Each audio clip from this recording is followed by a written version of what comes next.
আসসালামু আলাইকুম প্রিয় দর্শক, কেমন আছেন? আশা করি সবাই ভালো আছেন। আলহামদুলিল্লাহ, আমি অনেক ভালো আছি। চলে আসলাম উল্লাপাড়া গ্যাস লাইন পশুর হাটে। শুরুতেই দেখতে পাচ্ছি বড় বড় কিছু গরু। আলহামদুলিল্লাহ, গরুগুলো খুব সুন্দর, কিন্তু গরুগুলোর অনেক আকাশ পাতাল দাম বলাতে গরুগুলোর কাছ থেকে সরে গেলাম। চলে আসলাম অস্টাল করাস গরুর কাছে। এসে দেখি যে হাটে তেমন গরুই নাই। বাজারটা কিরকম জানি, গরু কম বাজার বেশি।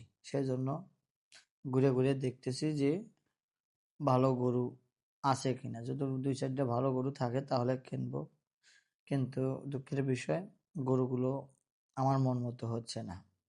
তো আবারও দেশাল গরুর কাছে চলে আসলাম। এসে দেখলাম এখানকার গরু আছে মোটামুটি, কিন্তু হলো দামটা নাগালের বাইরে, অনেক বেশি যাচ্ছে। তো বেশি দিয়ে তো গরু কিনলে লাভ হবে না, আমদানি কম দাম বেশি। সেই জন্য আমরা গরুগুলো ভালো করে দেখবো, শুনবো, জানবো, এবং যদি গরুগুলো কেনার মতো হয় তাহলে কিনবো, না হলে কিনবো না। প্রিয় বন্ধুরা আমার, আসলে আমি যদি গরু কিনি তাহলে কেনা যাবে। এর মধ্যে আমারও চিন্তা করতে হবে, আমি যে গরুগুলো নিলাম আমারও 2 টাকা প্রফিট থাকা লাগবে, ইনকাম থাকা লাগবে। খালি গরু কিনলে হবে না।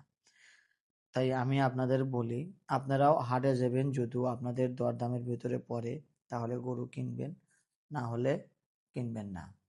আহামরি বেশি দাম দিয়ে গরু কিনে লাভ করতে পারবেন না। আপনি গরুওয়ালা, আপনার কাছ থেকে গরুওয়ালা 2 দিনে কামাই করে নিয়ে যাবে 5,000, আর আপনি 4 মাস বা 5 মাস বা আরো বেশি অনেকেই পালেন, যদি 5 মাস পালার পরে গরুর যদি কামাই না হয়, প্রফিট না হয়, যদি লস যায়, তাহলে আপনি কেন এত টাকা খরচ করে আপনি গরু লালন পালন করবেন বা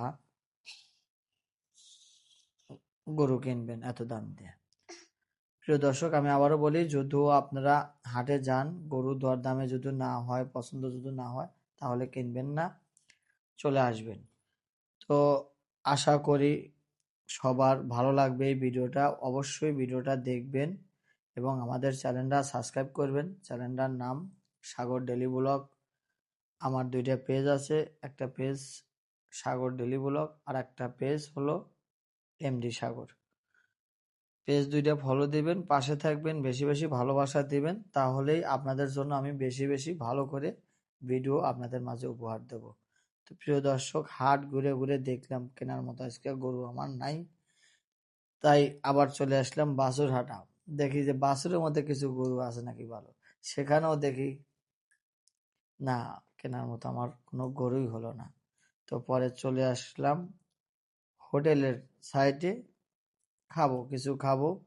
হোটেলে এসেও দেখি যে ভিড় লেগে আছে। পরে রুটি দিকে চলে গেলাম, 2 পিস করে রুটি খাবো। খাওয়া দাওয়া আমি আবারও দেখবো, যদি ভালো লাগে বা পছন্দ হয় গরু, তাহলে গরু কিনবো, না হলে আমরা চলে যাব।